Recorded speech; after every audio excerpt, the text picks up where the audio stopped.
Hi, in front of me is IGET Smart L203 and today I would like to show you how you can customize theme of your keyboard on this tablet.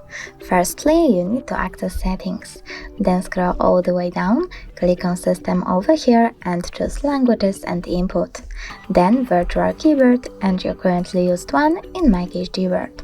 From here you need to tap on theme and click on this plus sign under my themes. Now select the photo that you want to apply by clicking on it, pinch it to scale and drag it to move.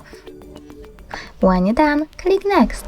Adjust the brightness by swiping left or right and tap done.